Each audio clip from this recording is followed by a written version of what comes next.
গুঁড়া দুধ দিয়ে মাত্র 10 মিনিটে তৈরি করে নেন পুডিং। এর এক পিস খাওয়া মানে মন প্রাণ সবকিছু একদম জুড়িয়ে যাওয়া, ভীষণ মজার এই পুডিংটা।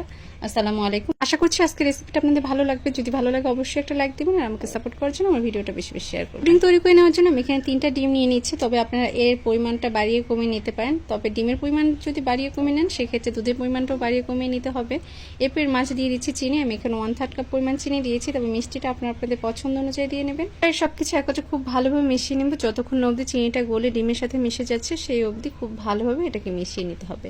মিশিয়ে নেওয়া এই পর্যায়ে দিয়ে দিচ্ছি ভ্যানিলা এসেন্স। আপনারা চাইলে কয়েক ফোঁটা লেবুর রসও দিতে পারেন, এতে করে ডিমের যে একটা স্মেল আছে এক্সট্রা সেইটা আর আসবে না। অনেকে আছে ডিমের গন্ধের জন্য পুডিং খেতে পারে না, তারা এই কাজটি করে নিতে পারেন। আর এখানে আমি গুঁড়া দুধ নিয়ে নিয়েছি 1/2 কাপ পরিমাণ, আর এর মাঝে আমি যে পরিমাণ গুঁড়া দুধ নিয়েছি তার ডাবল পরিমাণ পানি দিয়ে দিচ্ছি। মানে 1/2 কাপ দুধের জন্য আমি 1 কাপ পরিমাণ পানি দিয়েছি। এবারে সব কিছু একত্রে খুব ভালোভাবে মিশিয়ে নিচ্ছি। মিশিয়ে নেওয়া হয়ে গেলে আগে থেকে যে চিনির মিশ্রণটা রেডি করে রেখেছিলাম, ডিম চিনি মিশ্রণ, তার মাঝে ঢেলে দিচ্ছি। এবার সব কিছু একত্রে খুব ভালোভাবে মিশিয়ে নেব।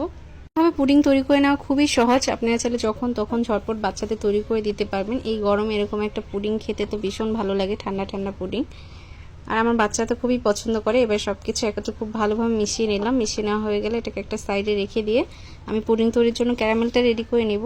এই জন্য এখানে 1/4 কাপ পরিমাণ চিনি নিয়েছি আর সামান্য পরিমাণ পানি দিয়ে ক্যারামেলটা তৈরি করে নিচ্ছি। সামান্য পরিমাণ পানি দিয়ে ক্যারামেলটা তৈরি করে নিলে সময় নিয়ে তৈরি করে নেওয়া যায়, এতে করে পারফেক্ট একটা ক্যারামেল তৈরি করে নেওয়া যায়। চুলা আঁচটা বাড়িয়ে নিয়ে ক্যারামেলটা তৈরি করে নিচ্ছি। আর এই পর্যায়ে যখন এমন একটা কালার চলে এসেছে সেই পর্যায়ে চুলা আঁচটা বন্ধ করে দিচ্ছি, তা না হলে আবার পুরো কালো তিতো হয়ে যাবে।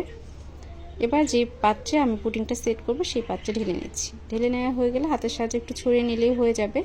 গরম থাকা অবস্থায় এই কাজটি করে নিতে হবে, যদি ঠান্ডা হয়ে যায় সেক্ষেত্রে আবার আপনি ঠিকঠাকভাবে ছড়িয়ে নিতে পারবেন না। তাই চেষ্টা করবেন গরম থাকা অবস্থায় এই কাজটি করে নিতে। আমি হাতের সাহায্যে খুব ভালোভাবে ছড়িয়ে নিয়েছি। এবার এটাকে কয়েক সেকেন্ডের জন্য রেখে দিলেই সেট হয়ে যাবে, কারণ এটা সেট হতে খুবই অল্প সময় লাগে। যখন সেট হয়ে যাবে সেই পর্যায়ে দুধ ডিমের যে মিশ্রণটা ছিল সেটা ঢেলে দিচ্ছি। একটি ছাঁকনির সাহায্যে ছেঁকে নিচ্ছি, এতে করে এর ভিতরে যদি কোনো লাঞ্চ থেকে থাকে সেগুলো বাইরে বেরিয়ে আসবে। চেষ্টা করবেন যে একটা ছাঁকনির সাহায্যে ছেঁকে দেওয়ার জন্য, এতে করে পুডিংটা পারফেক্টভাবে সেট হবে, খেতে ভালো লাগবে এবং দেখতেও ভালো লাগবে। এবার এটাকে সেট করে নেওয়ার জন্য আমি একটা হাঁড়িতে পানি দিয়ে নিয়েছি আর একটা সুতি কাপড় দিয়ে নিয়েছি। আপনারা চাইলে একটা স্ট্যান্ডের উপর বসিয়ে নিতে পারেন। এরপরে এই যে পাত্রে আমি পুডিংটা সেট করবো সেই পাত্রে অর্ধেকটা পরিমাণ পানি দিয়ে নিয়েছি। খুব বেশি পরিমাণ পানি দেওয়া যাবে না, সেক্ষেত্রে যখন পানিটা ফুটে উঠবে সেক্ষেত্রে পুডিংয়ের ভিতরে ঢুকে যাওয়ার চান্স আসতে। আবার যখন পানিটা কম যদি দেন সেক্ষেত্রে আবার পুডিংটা সেট হতে অনেক সময় লাগবে। তাই পানির পরিমাণটা বুঝে শুনে দিবেন, এতে করে খুব অল্প সময়ে পুডিংটা সেট হয়ে যাবে।